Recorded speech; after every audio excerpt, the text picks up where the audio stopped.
അടുത്ത പ്രഭാഷണം നമുക്കറിയാം അരങ്ങിലെ സ്ത്രീ. ശ്രീമതി സജിത മഠത്തിലാണ് വിഷയം കൊണ്ട് അവതരിപ്പിക്കുന്നത്.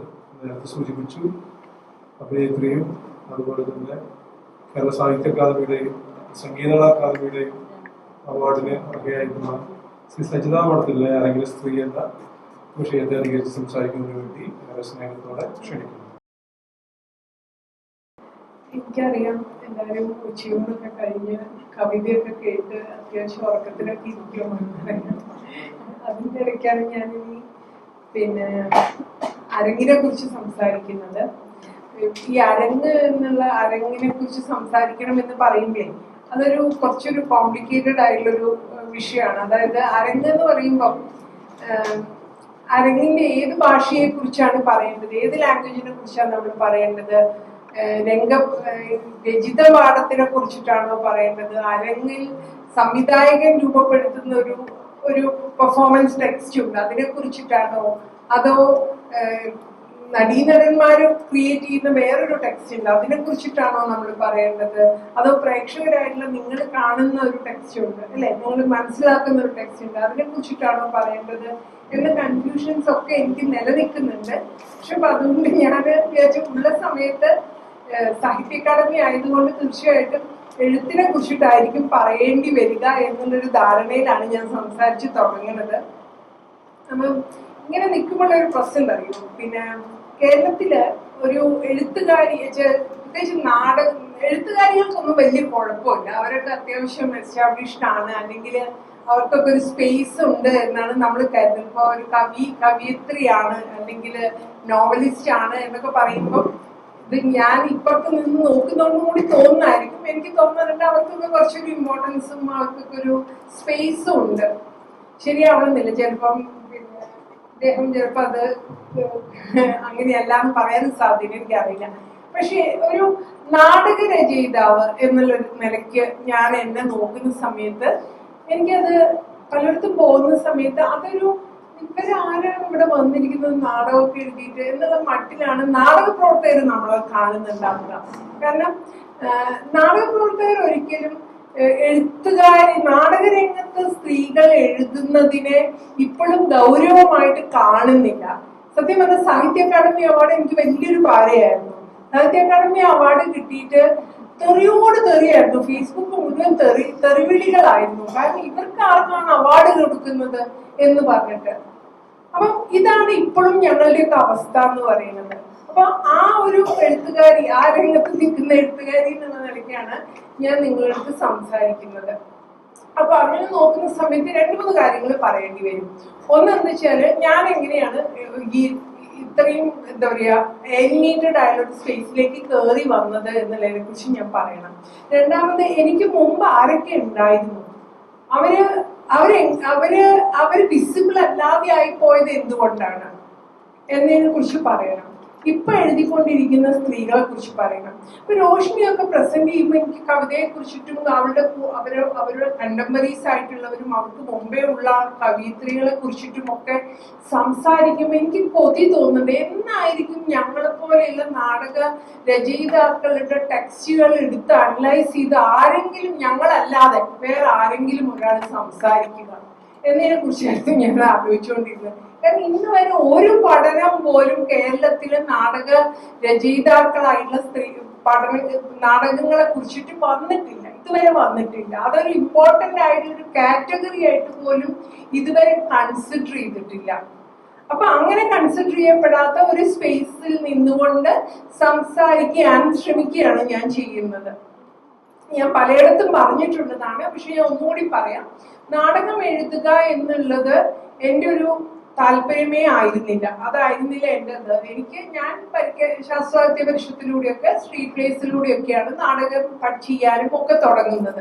അത് കഴിഞ്ഞ് ഞാൻ ഒരു ഘട്ടത്തിൽ തീരുമാനിച്ചു, പരിഷത്തിനോടൊക്കെയുള്ള എൻ്റെ വഴക്ക് കൊണ്ടാണ് ഞാൻ നാടകം പഠിക്കാൻ പോകുന്നത്. കാരണം പരിഷത്തിന്റെ കലാജാഥയിലൊക്കെ പോകുമ്പോൾ സ്ക്രിപ്റ്റ് എഴുതുന്ന കരിവള്ളൂർ മുരളിയായിരിക്കും, അല്ലെങ്കിൽ അങ്ങനെയുള്ള വല്ലവരുമായിരിക്കും.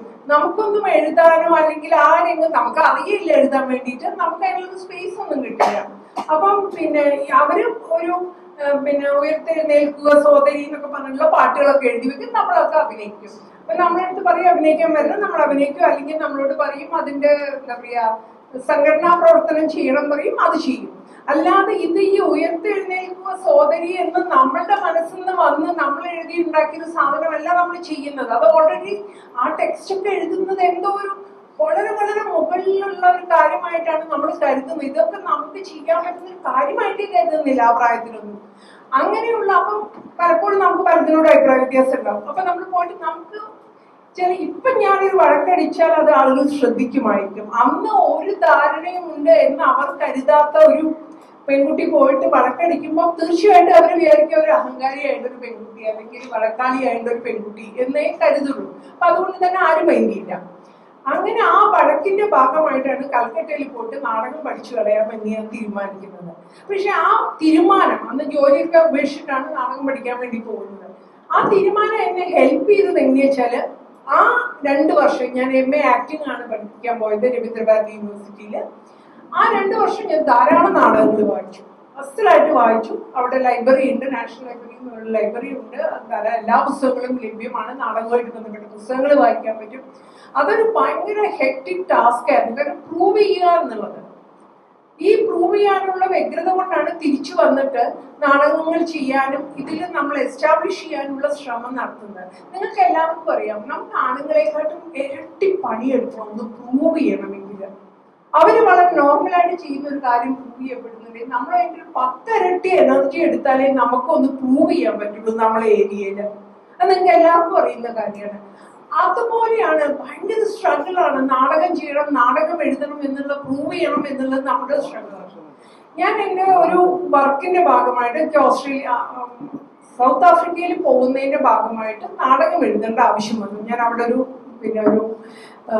നാടക സംഘത്തിലേക്ക് സെലക്ട് ചെയ്തു. അതിന്റെ ഭാഗമായിട്ട് എനിക്ക് കേരളത്തിലെ ഫിഷിംഗ് കമ്മ്യൂണിറ്റിയെ കുറിച്ച് നാടകം എഴുതണം. അങ്ങനെയാണ് ഞാൻ നാടകം എഴുതാൻ വേണ്ടി തീരുമാനിക്കുന്നത്. ഞാൻ റിസർച്ച് നടത്തുന്നു. അതിന് മുന്നേ ഞാൻ പല ജോലികൾ ചെയ്തിട്ടുണ്ട്. ഞാൻ കൈരളി TV പ്രൊഡ്യൂസർ ആയിരുന്നു. നിങ്ങൾ പലരും കണ്ടിട്ടുണ്ടാവും, പെൺമലയാളം എന്ന് പറയുന്ന ഒരു പ്രോഗ്രാം ഒക്കെ കണ്ടിട്ടുണ്ടാവും. അപ്പം ആ ഒരു എക്സ്പീരിയൻസ് ഒക്കെ വെച്ചിട്ട് തന്നെയാണ് നാടകം എഴുതാൻ തീരുമാനിക്കുന്നതും ഞാൻ അതിനെക്കുറിച്ച് റിസർച്ച് ചെയ്യുന്നതും ഒക്കെ. ഈ റിസർച്ച് ഒക്കെ കഴിഞ്ഞ് ഞാൻ കഷ്ടപ്പെട്ട് ഇതെല്ലാം ഇൻഫർമേഷൻസും കളക്ട് ചെയ്തിട്ട് എനിക്ക് എഴുതാൻ അറിയില്ല. എനിക്ക് മലയാളം അറിയാം, പക്ഷെ എനിക്ക് നാടകം എഴുതേണ്ടത് എങ്ങനെയാണെന്നുള്ളത് വായിച്ചിട്ടുമുണ്ട്. നാടകങ്ങൾ ധാരാളം ഞാൻ വായിച്ചിട്ടുണ്ട്. പക്ഷെ നാടകം എഴുതുക എന്നുള്ള പ്രോസസ്സ് എനിക്ക് ഭയങ്കര ഒരു ടാസ്കായി അപ്പോഴും മുന്നിൽ നിൽക്കുവാണ്. എന്ത് ചെയ്യുന്നത്, എങ്ങനെ എഴുതും? ഞാൻ പല ഫ്രണ്ട്സിനെയും വിളിച്ചു, നാടകം എഴുതാൻ പറ്റുന്ന സുഹൃത്തുക്കളെ വിളിച്ചു. അവരോടൊക്കെ പറഞ്ഞൊന്ന് എഴുതി തരാമോ എന്ന് ചോദിച്ചു. അവരൊക്കെ എഴുതാൻ ശ്രമിക്കുന്നുണ്ട്, പക്ഷെ അവരെഴുതിയ നാടകം എന്റെ നാടകമാവുന്നില്ല. എനിക്ക് ചെയ്യാൻ പറ്റുന്ന ഒരു നാടകമാവുന്നില്ല. എനിക്കൊരു സോളോ പെർഫോമൻസ് ആണ് ചെയ്യേണ്ടത്.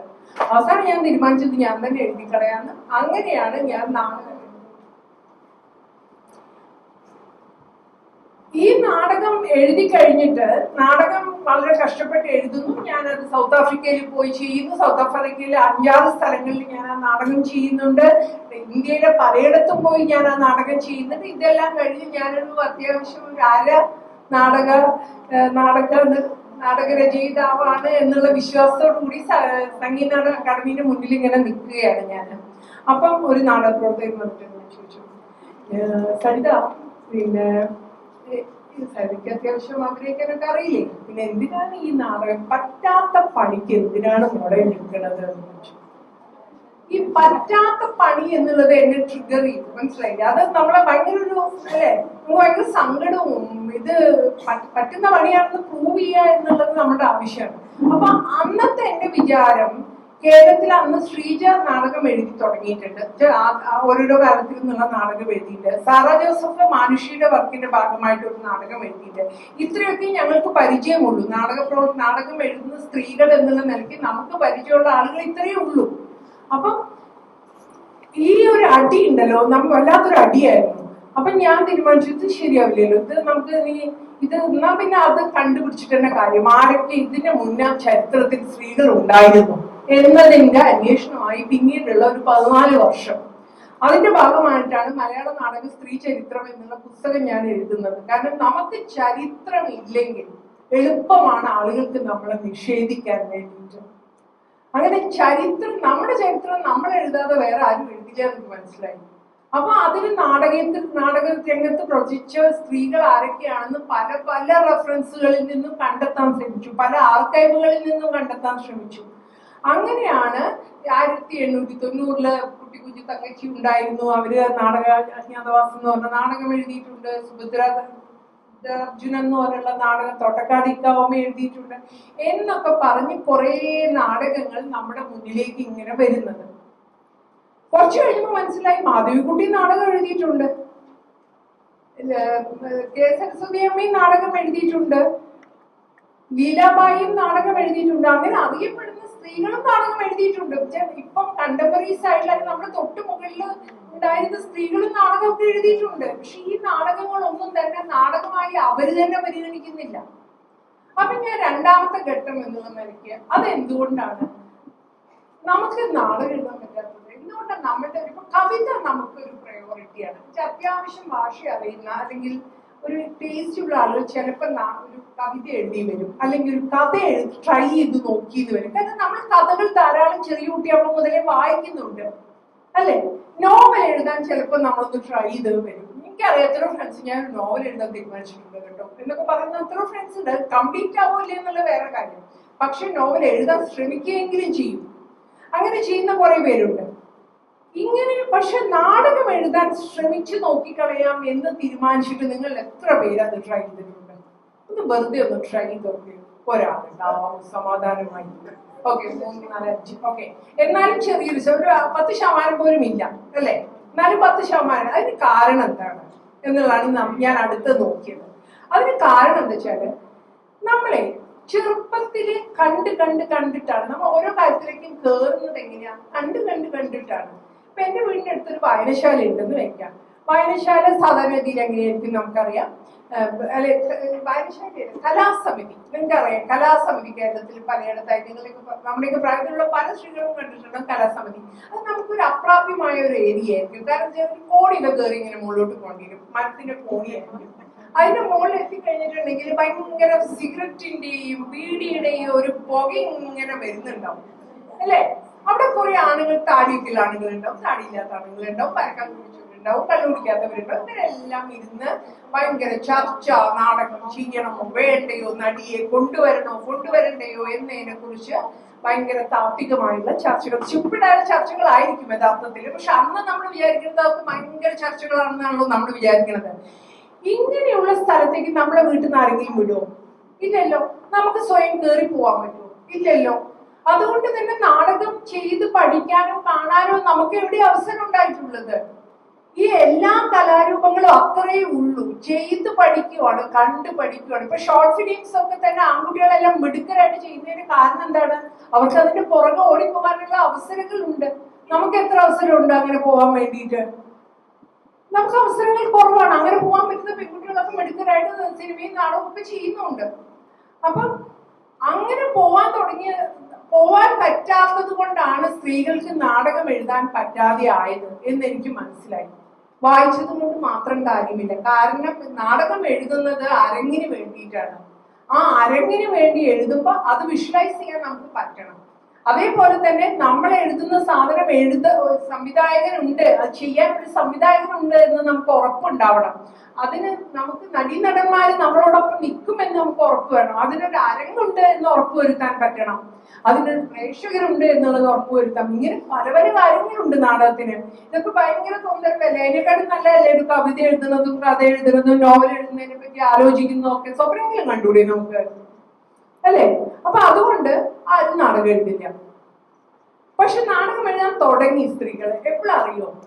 നാടകം കേരളത്തിൽ എല്ലാ കാര്യങ്ങളും സംഭവിച്ചിട്ടുള്ളത് അങ്ങനെയാണ്. അതായത് സ്ത്രീകൾക്ക് അക്കാഡമിക് ആയിട്ട് ഇന്ന് അത് പഠിക്കാൻ പറ്റിയോ അന്ന് സ്ത്രീകൾ അത് ചെയ്യാൻ തുടങ്ങിയിട്ടുണ്ട്. സ്കൂൾ ഓഫ് ഡ്രാമ പോലെയുള്ള സ്ഥാപനം ഉണ്ടായി. ഞാൻ പഠിച്ചതുപോലെ രവീന്ദ്രഭാരതി പോലുള്ള സ്ഥാപനങ്ങൾ പുറത്തുണ്ടായി. National school of ഡ്രാമയുണ്ട്.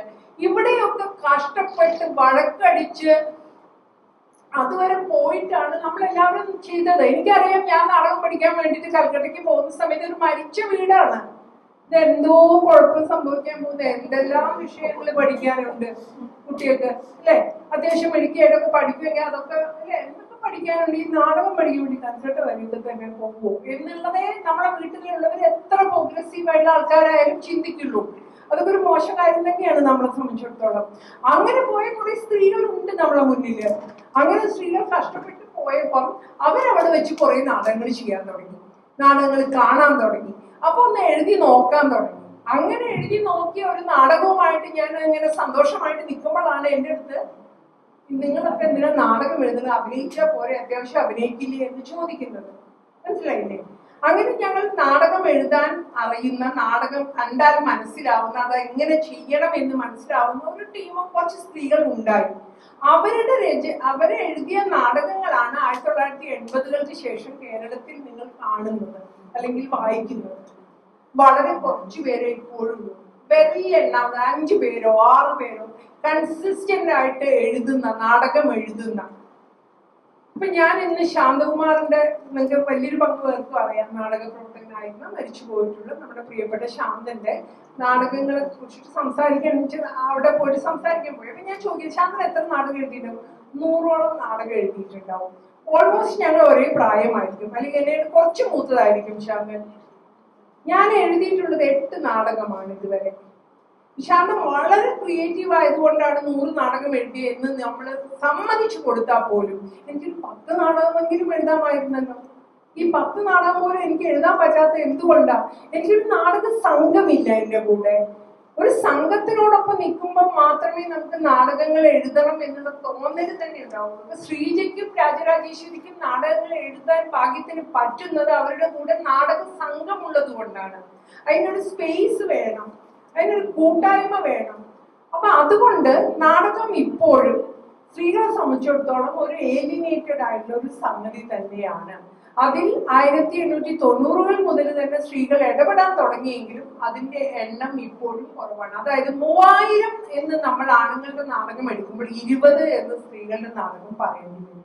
അത്രയും വ്യത്യാസമുള്ള ഒരു സ്പേസാണ് നാടകത്തിന്റെ സ്പേസ് എന്ന് പറയുന്നത്.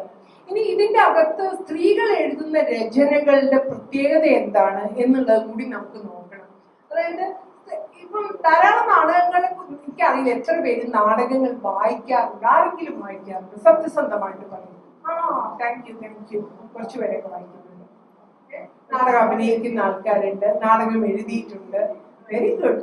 അപ്പൊ കുറച്ചു പേരെങ്കിലും ഉണ്ട് നാടകത്തിനെ ഗൗരവമായിട്ട് കാണുന്നത്. ഈ നാടകം, സ്ത്രീകളുടെ നാടകവും പുരുഷന്മാർ എഴുതുന്ന നാടകവും തമ്മിൽ എന്തെങ്കിലും വ്യത്യാസമുള്ളതായിട്ട് തോന്നിയിട്ടുണ്ടോ നിങ്ങൾക്ക്? നമ്മളുടെ നാടകങ്ങൾക്ക് എന്തെങ്കിലും വ്യത്യാസമുണ്ടോ? വായിച്ചിട്ടില്ല, നാടകങ്ങൾ വായിച്ചിട്ടില്ല. നമ്മുടെ സ്ത്രീകളുടെ നാടകങ്ങൾ ഒരു കളക്ഷനൊക്കെ ഇറങ്ങേണ്ടതാണ് അല്ലെ? അങ്ങനത്തെ ഒന്നും സംഭവിക്കുന്നില്ല എന്തുകൊണ്ടോ. എനിവേ, ഇപ്പം ഇന്ത്യയില് വളരെ പ്രധാനപ്പെട്ട ധാരാളം നാടകങ്ങൾ സ്ത്രീകൾ എഴുതിയിട്ടുണ്ട്. പക്ഷെ സ്ത്രീകൾ നാടകം എഴുതുമ്പോൾ ഒരു പ്രധാനപ്പെട്ട കാര്യം എന്തായിരിക്കും വെച്ചാല് എന്തെങ്കിലും ഒരു മൂവ്മെന്റിന്റെ ഭാഗമായിട്ട് അത്രയും എഴുതണം എന്നുള്ള ഒരു കാരണം ഉണ്ടാവുമ്പോഴാണ് സ്ത്രീകൾ നാടകം എഴുതുന്നത്. ഇപ്പൊ ഭാരതി സാരാഭായി എന്ന് പറഞ്ഞിട്ടുള്ള സ്ത്രീയുടെ ഒരു ഭയങ്കര, അവരാണ് ആദ്യകാലങ്ങളിൽ ഇന്ത്യയിൽ അറിയപ്പെടുന്ന ഒരു എഴുത്തുകാരി എന്ന് പറയുന്നത്. അവരുടെ 2-3 നാടകങ്ങളുണ്ട്. 2 വിമൺ എന്നൊക്കെ പറയും. വിമൺ എന്ന് പറഞ്ഞിട്ടുള്ള നാടകമൊക്കെ ഭയങ്കര രസമുള്ള നാടകമാണ്. അതെല്ലാം ഗാന്ധിയൻ ഫിലോസഫിയാണ്. അവര് സ്വാതന്ത്ര്യ കാലത്താണ് നാടകങ്ങൾ കൂടുതൽ എഴുതിയിട്ടുള്ളത്. പ്രീ ഇൻഡിപെൻഡന്റും പോസ്റ്റ് ഇൻഡിപെൻഡന്റും പീരീഡിലാണ് അവർ എഴുതിയത്. അപ്പൊ അവരുടെ നാടകങ്ങളിലെല്ലാം ഗാന്ധിയൻ ഫിലോസഫിയാണ് ഉള്ളത്. ഇപ്പം മഹേശ്വര ദേവിയുടെ നാടകങ്ങളുടെ പ്രത്യേകത എന്ന് പറഞ്ഞാൽ കേരളത്തിൽ, ഇന്ത്യയില് കുറച്ചെങ്കിലും നാടകങ്ങൾ ആ പീരീഡിൽ എഴുതിയിരുന്നത് മഹേശ്വര ദേവിയാണ്. അവരുടെ നാടകങ്ങൾ പറഞ്ഞ ട്രൈബൽ മൂവ്മെന്റ്, നെക്സലൈറ്റ് മൂവ്മെന്റ്, അതുമായിട്ടുള്ള സംവാദമാണ് അവരുടെ നാടകങ്ങൾ എന്ന് പറയുന്നത്. പിന്നീടാണ് 1970-ക്ക് ശേഷമാണ് ഇന്ത്യയിൽ ഇപ്പൊ നമുക്ക് അറിയപ്പെടുന്ന പല എഴുത്തുകാരികളും പല സ്ത്രീ സംവിധായകരുണ്ടാകും. പക്ഷെ അവര് ഡിപ്പെൻഡ് ചെയ്യുന്ന രചനകൾ എന്ന് പറയുന്നത് വലിയൊരു പങ്ക് പുരുഷന്മാർ എഴുതിയുള്ള രചനകൾ തന്നെയാണ്. അല്ലെങ്കിൽ അങ്ങനെ ഒരു കൃത്യം ഒരു നോവലിൽ നിന്നോ ഒരു ചെറുകഥയിൽ നിന്നോ ഊർജം ഉൾക്കൊണ്ട് എഴുതിയിട്ടുള്ള നാടകങ്ങളാണ് അനുരാധ കപൂറിന്റെ ആയാലും കീർത്തി ജെയിന്റെ ആണെങ്കിലും ഒക്കെയുള്ള, അല്ലെങ്കിൽ കേരളത്തിലെ ആ ഭാഗത്തുള്ള ഉഷ ഗാംഗുലി ആണെങ്കിൽ ഒക്കെ, ഉഷ ഗാംഗുലി യഥാർത്ഥത്തിൽ മഹേശ്വര ദേവിയുടെ രുദാലി എന്ന് പറയുന്ന നാടകം ചെയ്തിട്ടുണ്ട്. അപൂർവമായിട്ട് അങ്ങനെ സംഭവിച്ചിട്ടുണ്ട്. അതൊരു കഥയെ ബേസ് ചെയ്തിട്ടാണ് ചെയ്തിട്ടുള്ളത്. അപ്പൊ ഇങ്ങനെയുള്ള കാര്യങ്ങൾ ഒരു ഭാഗത്ത് സംഭവിച്ചുകൊണ്ടിരിക്കുന്നുണ്ട്. എന്നാലും വളരെ പരിമിതമാണ് നാടക രചനയ്ക്കകത്ത് സ്ത്രീകളുടെ ഇടപെടൽ എന്ന് പറയുന്നത്. എനിക്ക് എപ്പോഴും തോന്നാറുണ്ട് ഈ രചനയുടെ രീതി എന്ന് പറയുന്നത്, സ്ത്രീകളുടെ നാടക രചനയുടെ രീതി എന്ന് പറയുന്നത് ഇപ്പം വളരെ എന്താ പറയുക, രേഖീയമായിട്ടല്ല അതിന്റെ ഇമോഷൻസ് കിടക്കുന്നത്. ഭയങ്കര ശിഥിലമായിട്ടുള്ള ഇമോഷൻസിനെ കൂട്ടി വെച്ചിട്ടാണ് സ്ത്രീകളുടെ നാടക രചനകളൊക്കെ സംഭവിച്ചത്. അതായത് ഇങ്ങനെ ഒരു തുടക്കവും ഒരു അന്ത്യവും ഉള്ള, ഇങ്ങനെ കൃത്യമായിട്ട് ട്രാജഡി, കോമഡി എന്നൊക്കെ പറയുന്ന ഗ്രീക്ക് സാഹിത്യങ്ങളുടെ ഒക്കെ ഒരു തരം സംഘടിതമായിട്ടുള്ള രൂപമുണ്ട്, ഒരു സ്ട്രക്ചേർഡ് ആയിട്ടുള്ള ഒരു സിസ്റ്റം ഉണ്ട്. അതിനെ പൊളിക്കുന്നതാണ് മിക്കവാറും സ്ത്രീകൾ എഴുതിയിട്ടുള്ള നാടകങ്ങൾ എന്നാണ് എനിക്ക് തോന്നി. ഞാനത് ഒബ്സർവ് ചെയ്യുമ്പോൾ അതിനെക്കുറിച്ച് പഠിച്ചപ്പോൾ എനിക്ക് അങ്ങനെയാണ് തോന്നിയിട്ടുള്ളത്.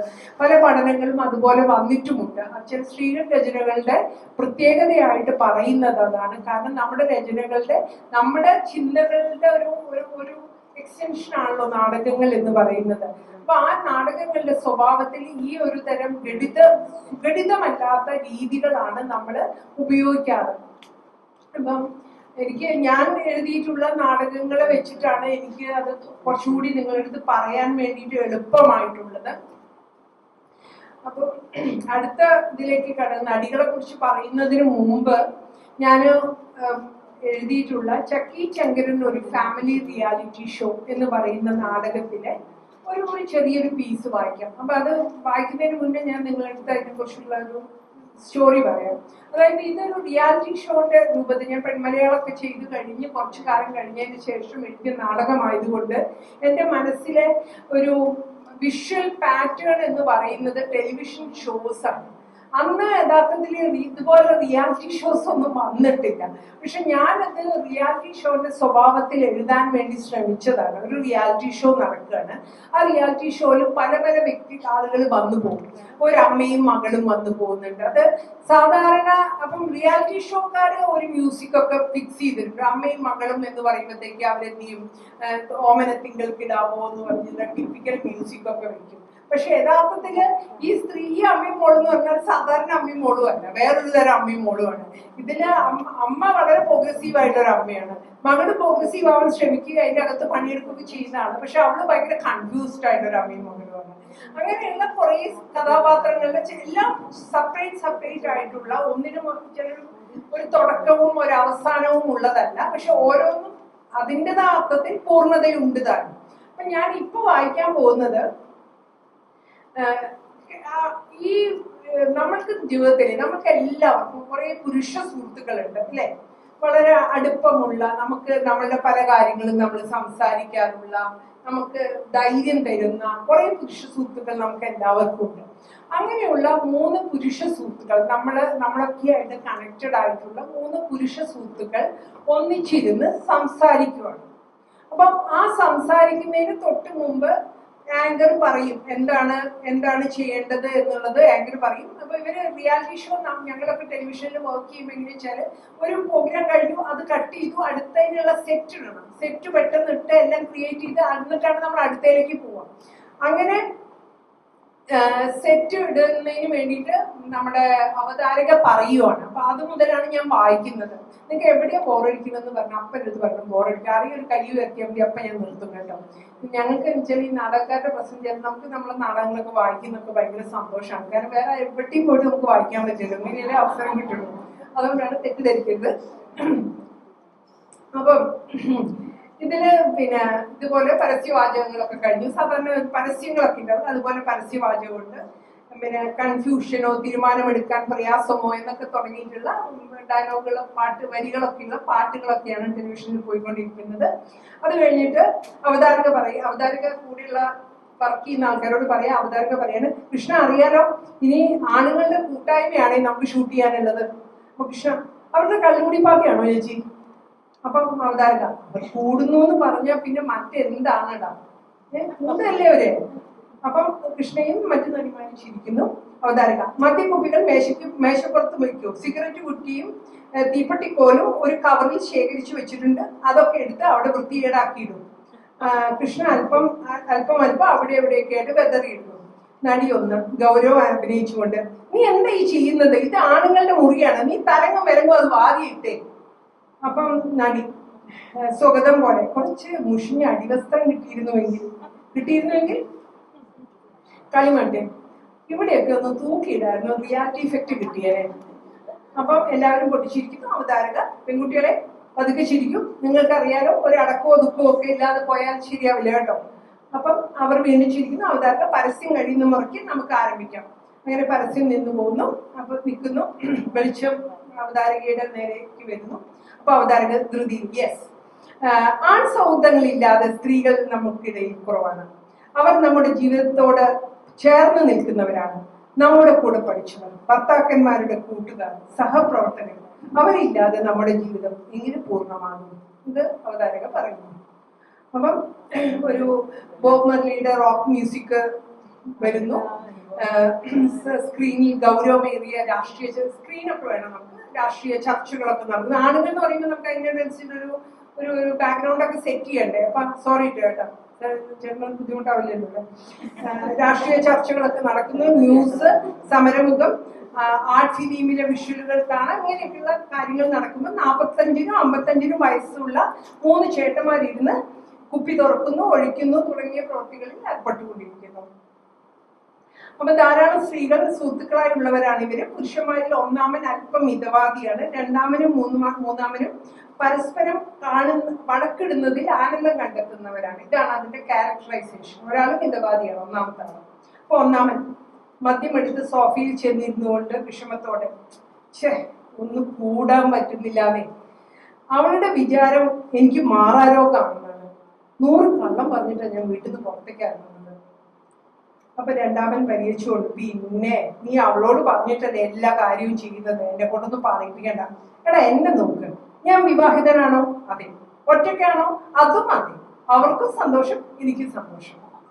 അപ്പൊ മൂന്നാമൻ രണ്ടാമനോടായി പരിഹാസവും കളിയും നിറഞ്ഞ മട്ടിൽ, നിങ്ങൾ സ്വർഗരതിക്കാരുടെ കൂട്ടായ്മയിൽ കിടന്ന് തുള്ളുന്നത് കണ്ടല്ലോ, വേറെ പണിയൊന്നുമില്ല ഇതെനിക്ക്. അപ്പൊ രണ്ടാമൻ അതിവിനയം അഭിനയിച്ചിട്ട്, അതൊരു അബദ്ധം പറ്റിയതാ, പിന്നെ അവളല്ലേ അതിനൊക്കെ മുൻകൈ എടുക്കുന്നത്, ഇയാളുടെ ഫ്രണ്ടാണ് അതിന് മുൻകൈ എടുക്കുന്നത്. അപ്പം ഒന്നാമൻ പരിഹരിച്ചു, പ്രായം 50 കഴിഞ്ഞു, പഴയതുപോലെ ഓടണം. രണ്ടാമൻ, എടാ നമുക്ക് ഈ നടക്കുന്ന സംഭവത്തിൽ ഗൗരവമായി എന്തെങ്കിലും ചെയ്യണമല്ലോ. ഈ ആളുകളാകുമ്പോൾ എന്തെങ്കിലും ഡിസ്കഷനിലൊക്കെ അവർ ഭയങ്കര സീരിയസ്ലി ഇടപെടും.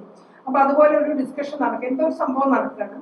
എടാ നമുക്ക് ഈ നടക്കുന്ന സംഭവങ്ങളിൽ ഗൗരവമായിട്ട് എന്തെങ്കിലും ചെയ്യണമല്ലോ. നീ ആ ഫോൺ എടുത്തു വെച്ച് നമ്മുടെ കക്ഷികളൊക്കെ ഒന്ന് വിളിക്കുക. ഇങ്ങനെ ഒരു സമരം അടിച്ചമർത്തുമ്പോൾ കയ്യും കെട്ടി നോക്കി നിൽക്കുന്നത് ശരിയല്ല. നമ്മുടെ ഇമെയിൽ ഗ്രൂപ്പിൽ ഞാനൊരു തുടക്കം ഇട്ടിട്ടുണ്ട്. അപ്പം രണ്ടാമത്തിനോടെ പ്രയാസം, അതിന് എത്രയോ വർഷം മുമ്പ് ഈ കാര്യത്തിൽ ഇതിനേക്കാൾ വലിയ സമരം അടിച്ചു കലക്കിയപ്പോ നിങ്ങൾ എന്താ ഭരണപക്ഷത്തായിരുന്നു? അപ്പൊ ഒന്നാമൻ തർക്കം തീർക്കാനൊന്നും പറ്റും, വെറുതെ ഇരിക്കേ, ഇവിടെ അതൊന്നും അല്ലടാ പ്രശ്നം, നമ്മുടെ രവിന്റെ കാര്യം. രവി എന്ന് പറയുന്നത് എന്റെ വേറൊരു സുഹൃത്താണ്. വലിയ കഷ്ടം അവന്റെ സ്ഥിതി, കുറ്റബോധവും വിഷമവും കാരണം ആകെ തകർന്നിരിക്കുകയാണ് അവൻ. അപ്പൊ രണ്ടാമൻ ദുഃഖം അഭിനയിച്ചിട്ട്, അവൻ ഇത്രയും ബുദ്ധിയില്ലാത്തവനായി പോയല്ലോ. അവന്റെ ഭാര്യയുടെ കയ്യിൽ നിന്ന് ഞാൻ കുറെ നല്ല കോട്ടയം മീൻകറി ഒഴിച്ച് ചോറുണ്ടതാണ്. നല്ല മിടുക്കി കൊച്ച അവന്റെ ഭാര്യ. ഞാൻ അവൻ അവളെ കെട്ടിയിട്ടില്ലായിരുന്നെങ്കിൽ, മൂന്നാമൻ നിങ്ങൾ അവളെ കെട്ടുമായിരുന്നിരിക്കും. രണ്ടാമൻ മംഗത്തരം പറയാതെ. ഒന്നാമൻ അവനാകെ കൺഫ്യൂഷനിലാണടാ. രണ്ടാമൻ അവളിങ്ങനെ പ്രതികരിക്കുമെന്ന് ഞാൻ വിചാരിച്ചില്ല കേട്ടോ, നമ്മുടെ ഫെമിനിസ്റ്റുകൾ ഇവിടെ കണ്ടുപിടിക്കണം. മൂന്നാമൻ അവളുമാരൊന്നും കേൾക്കണ്ട കേട്ടോ, നമ്മളൊക്കെ സഹിച്ചു തരുന്നതിന് അവളുമാർക്ക് അവാർഡ് കൊടുക്കണം. ഒന്നാമൻ വീട് അവളുടെ പേരിലാണ് വെച്ചത്. രവിയുടെ ഭാര്യയുടെ കാര്യം പറഞ്ഞത്. രവിയുടെ ഭാര്യയുടെ അവളുടെ പേരിലാണ് വെച്ചത്. ഭൂമി അവന്റേതും. അവള് പറഞ്ഞു രവിനോട് അവിടുന്ന് ഇറങ്ങാൻ. അവൻ രവി, അവൻ ലോൺ എടുത്ത് വെച്ച് വീടല്ലേ. രണ്ടാമൻ സോ വാട്ട്, അവൾ അവന്റെ ഭാര്യയല്ലേ, 2 പിള്ളേരില്ലേ, അവരവിടെ താമസിക്കട്ടെ. ഒന്നാമൻ അപ്പൊ അവനോ? രണ്ടാമൻ പരിഹാസപൂർവ്വം നമ്മുടെ കഥാനായികയുടെ അടുത്തേക്ക് പോയിക്കോട്ടെ. അപ്പൊ മൂന്നാമൻ അജ്ഞയോടെ ചെന്നാ മതി, അവള് ശരിപ്പെടുത്തി വിടും. രണ്ടാമൻ അവൾക്ക് എല്ലാം അല്പം കൂടുതലാണ്, അവളുടെ തെറി പറയാനുള്ള പുറപ്പാടാണ്. അപ്പം മൂന്നാമൻ പറയണ പതുക്കെ എന്റെ മോൾ അപ്പുറത്ത് കിടക്കുന്നു, അവളുടെ തള്ളക്ക് റിപ്പോർട്ട് ചെയ്യുവേ. അപ്പം രണ്ടാമൻ പിന്നെ നിന്റെ കാര്യം പോക്കാം. മൂന്നാമൻ അല്ലെങ്കിലും പോക്കാ, പ്രത്യേകിച്ച് ഇത് പറയേണ്ട ആവശ്യമൊന്നുമില്ല എന്ന് പറയും. അപ്പൊ ഒന്നാമൻ നമ്മൾ സുഹൃത്തുക്കൾ പോലും അവന്റെ കൂടെ നിന്നില്ലെങ്കിൽ അവനാകെ വിഷമമാവിടാം. രണ്ടാമൻ ഞാൻ അവനെ ഒന്ന് വിളിച്ചു കൊണ്ടുപോയി കുറച്ച് ദിവസം എന്റെ കൂടെ താമസിപ്പിച്ചാലോ എന്ന് വിചാരിക്കുകയാണ്. മൂന്നാമൻ എന്നാ പിന്നെ രാവിലെ തന്നെ നിങ്ങൾക്ക് രണ്ടുപേർക്കും കൂടി അടിച്ചു തുടങ്ങാമല്ലോ. ഒന്നാമൻ രവിക്ക് വേണ്ടത് നമ്മുടെ മെന്റൽ സപ്പോർട്ടാണ്. അവൻ ഭാര്യയുമായി അത്രയും ഡിപ്പെൻഡന്റ് ആയിരുന്നു. അവളായിരുന്നു വീടിന്റെ അഡ്മിനിസ്ട്രേറ്റർ. രണ്ടാമൻ പക്ഷെ അവന് ഈ സൂക്കേടെ പണ്ടേ ഉള്ളതാണല്ലോ. മൂന്നാമൻ അതൊക്കെ നമ്മൾ അത്ര വലിയ കാര്യമാക്കേണ്ട കാര്യമാണോ? പിന്നെ രണ്ടാമൻ ആയിക്കോട്ടെ, പിന്നെ രണ്ടാളും കൂടി കെട്ടിപ്പിടിച്ചിരിച്ചോണ്ടിരിക്കരുത്. എന്നെ പോലെ ആണെങ്കിൽ പിന്നെ കുഴപ്പമില്ല.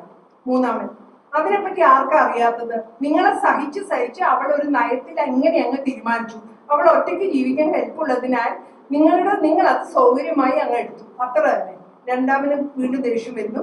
എടാ പന്ന നമ്പൂതിരി, എന്നെ കൊണ്ട് അധികം പറയിപ്പിക്കരുത്. മൂന്നാമൻ ഓ. ഒന്നാമൻ വിഷമവും സങ്കടവും കലർന്ന ശബ്ദത്തില് നിങ്ങൾ രണ്ടിനും എന്തിന്റെ കുറവാ? കണ്ടാൽ ഉടക്കി റഫറി കളിച്ച് എനിക്ക് മടുത്തു. അപ്പൊ രണ്ടാമൻ പറയാണ്, നീ റഫറി കളിക്കണ്ടടാ, ഇറങ്ങിക്കളി. ഞങ്ങളെ മീശ മുളച്ച കാലത്ത് കാണാൻ തുടങ്ങിയതാണ്. ഇവൻ എന്റെ ഗുരുവാ എല്ലാറ്റിനും. എടാ ഗോവയിൽ വെച്ച് നീ മറ്റവൾക്ക് ത്രിവർണ്ണ പതാക ഉടുക്കാൻ കൊടുത്തത്. മൂന്നാമൻ പരിഭ്രമത്തോടെ, എടാ പതുക്കടാ മോള്, അന്നത്തെ ഒരു ടെൻഷൻ, നിന്റെ ഒരു ടെൻഷൻ. ഇപ്പൊ രണ്ടാമത് എന്നെ നശിപ്പിച്ചിട്ട്. മൂന്നാമൻ എടാ നാട്ടിലെ പെണ്ണുങ്ങളൊക്കെ എഴുതുമ്പോ അവതാരിക എഴുതി കൊടുക്കാൻ നിനക്ക് എന്താ ധൃതി? എന്റെ പുസ്തകം ഇവിടെ വെച്ചിട്ട് കുറെ കാലമായി. ഒന്നാമൻ വീണ്ടും തുടങ്ങി. പലതും കഴിച്ച വയറ്റിലിരിക്കണം. ഞാൻ ഇറങ്ങുന്നു, നിങ്ങൾ ഡ്രോപ്പ് ചെയ്യണം. ഞാനും വരാം. ഇവിടെ ഇരുന്നാലേ കൊലപാതകം നടക്കും. എപ്പോ നടന്നു എന്ന് ചോദിച്ചാൽ മതി. നീ നമ്മുടെ കക്ഷികളൊക്കെ വിളിച്ച് പ്രസ്താവനയിൽ ഒപ്പിടാൻ പറയണം. ലേഖനം നാളെ പുലർച്ചയ്ക്ക് ഞാൻ എഴുതി തരാം. നിങ്ങൾ ആ നവീനെ വിളിക്കണേ. എപ്പോ വിളിച്ചു എന്ന് ചോദിച്ചാൽ മതി. ഇതാണ് കോൺവെർസേഷൻ. ഇതിനെ വെച്ചാൽ നമ്മൾ മനസ്സിലാക്കേണ്ടത് ഇതിലെല്ലാം ഉണ്ട്. അതായത് ഇവരുടെ പേഴ്സണൽ കാര്യങ്ങൾ പറയുന്നുണ്ട്, ഇവർക്ക് സ്ത്രീകൾ നമ്മളെ പോലുള്ള ബന്ധത്തിനെ കുറിച്ച് പറയുന്നുണ്ട്, അത് പോസിറ്റീവ് ആയാലും നെഗറ്റീവ് ആയാലും അതൊക്കെ സംഭവിക്കുന്നുണ്ട്. പ്ലസ് അവർ പ്രസ്താവനയെ കുറിച്ച് പറയുന്നുണ്ട്, സമരത്തിനെ കുറിച്ച് പറയുന്നുണ്ട്. ഇത് ഇങ്ങനെയുള്ള വളരെ കോംപ്ലക്സ് ആണ് ഈ റിലേഷൻഷിപ്പുകളെല്ലാം തന്നെ. അല്ലാതെ ഒരു ബ്ലാക്ക് ആൻഡ് വൈറ്റിൽ കാണുന്ന പോലെ ഭയങ്കരമായ സ്നേഹമോ ഭയങ്കരമായ ഇഷ്ടമോ ഒന്നുമല്ല. ഈ കോംപ്ലക്സിറ്റിനെ കൊണ്ടുവരാൻ പറ്റുമോ എന്നുള്ളതാണ് നമ്മൾ ചെയ്യാൻ വേണ്ടി ശ്രമിക്കുന്നത്, നമ്മുടെ ടെക്സ്റ്റുകളിലൂടെ കൊണ്ടുവരാൻ ശ്രമിക്കുക. കാരണം നമ്മളെ സംബന്ധിച്ചിടത്തോളം നമുക്ക് പരിചയമുള്ള പിന്നെ കഥാപാത്രങ്ങളെയാണ് നമ്മൾ അവതരിപ്പിക്കുന്നത്. ഈ കഥാപാത്രങ്ങളെ ഒരു ആൺകാഴ്ചയിൽ അവതരിപ്പിക്കാൻ പറ്റില്ല. ആണുങ്ങൾ എഴുതുന്ന സമയത്ത് ഇങ്ങനെയുള്ള പുരുഷന്മാരെ അവർക്ക് ആലോചിക്കാൻ പറ്റില്ല. കാരണം അവരാണല്ലോ അത്. അപ്പൊ നമ്മൾ അനുഭവിച്ചിട്ടുള്ളതാണ് നമ്മൾ എഴുതുന്നത്. അപ്പൊ ഈ ഒരു വ്യത്യാസം രചനയിൽ നല്ലോണം ഉണ്ട്. പക്ഷെ ഈ വ്യത്യാസത്തിനെ അടിസ്ഥാനമാക്കിയിട്ടുള്ള നാടക കൃതി ഉണ്ടായിട്ട് മാത്രം കാര്യമില്ല. അതിനെ പിന്നെ എന്താ പറയുക, അരങ്ങിലെത്തിക്കാനുള്ള ഒരു സിസ്റ്റം കൂടി ഉണ്ടാവേണ്ടതുണ്ട്.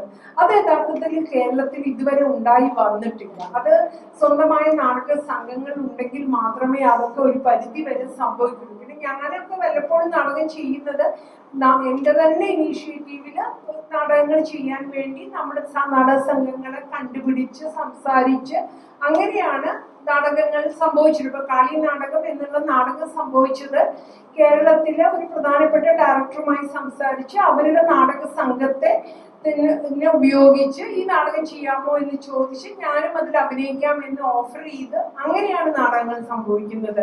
ഈ ഒരു ബുദ്ധിമുട്ട് നാടക പ്രവർത്തകർ എന്നുള്ള നിലയ്ക്ക് ഞങ്ങൾ നിരന്തരമായിട്ട് അനുഭവിച്ചു കൊണ്ടിരിക്കുന്നതാണ്. ഇത്രയുമാണ് എനിക്ക് എഴുത്തുമായി ബന്ധപ്പെട്ട് പറയാനുള്ളത്. എനിക്കറിയില്ല ഇനി എത്ര സമയമുണ്ട് എനിക്ക് പിന്നെ യഥാർത്ഥത്തിൽ ഞാൻ നടികളെ കുറിച്ച് പറയണം, കേരളത്തിലെ നാടകരംഗത്തേക്ക് വരുന്ന സ്ത്രീകളുടെ ജീവിതത്തിനെ കുറിച്ച് പറയണം എന്നൊക്കെ വിചാരിച്ചതാണ്. പക്ഷെ എനിക്ക് തോന്നുന്നു ഞാൻ ഭയങ്കര ലോങ്ങായി സംസാരിച്ചു. എന്തായാലും പിന്നെ എന്നെ സംബന്ധിച്ചിടത്തോളം നിങ്ങളോട് സംസാരിക്കാൻ എനിക്കറിയില്ല നിങ്ങൾ എല്ലാവരും എന്തെല്ലാം ബാക്ക്ഗ്രൗണ്ടിൽ നിന്ന് വരുന്നതെന്ന് എനിക്കറിയില്ല. പക്ഷെ എനിക്ക് ഒരു കാര്യം ഞാൻ ഉറപ്പ് വരുത്തിയിട്ടുണ്ടായിരുന്നു, നിങ്ങൾ ആരും ഉറങ്ങരുത് എന്നുള്ളത്. അപ്പം എന്റെ വലിയ ടാർഗറ്റ് അതായിരുന്നു സംസാരിക്കുന്ന സമയത്ത്. കാരണം ഞങ്ങളെ സംബന്ധിച്ചോളം നാടകക്കാർ എന്ന നിലയ്ക്ക് ഞങ്ങൾക്ക് എങ്ങനെയാ വെച്ചാൽ ഞങ്ങളുടെ ഓഡിയൻസ് മുഴുവൻ നമ്മുടെ കയ്യിലായിരിക്കണം. ഓരോരുത്തരുടെ കണ്ണിലേക്ക് നോക്കുമ്പം അവർ നമ്മളെ ശ്രദ്ധിക്കുന്നുണ്ട് എന്നുള്ളത് ഉറപ്പ് വരുത്തുക, അല്ലെങ്കിൽ അവരെങ്ങനെയെങ്കിലും നമ്മളിലേക്ക് അടുപ്പിക്കുക എന്നുള്ളതാണ് ഒരു ആക്ട്രസ് എന്നുള്ള നിലയ്ക്ക് ഞാൻ ചെയ്യേണ്ട പണി എന്ന് പറയുന്നത്. അത് ചെയ്യാനാണ് യഥാർത്ഥത്തിൽ ഞാൻ ഈ ഒരു അരമണിക്കൂർ സംസാരിച്ചപ്പോൾ മുഴുവൻ ശ്രമിച്ചുകൊണ്ടിരുന്നത്. അതൊരു പരിധിവരെയെങ്കിലും വിജയിച്ചു എന്നതിൽ എനിക്ക് സന്തോഷമുണ്ട്. Thank you so much.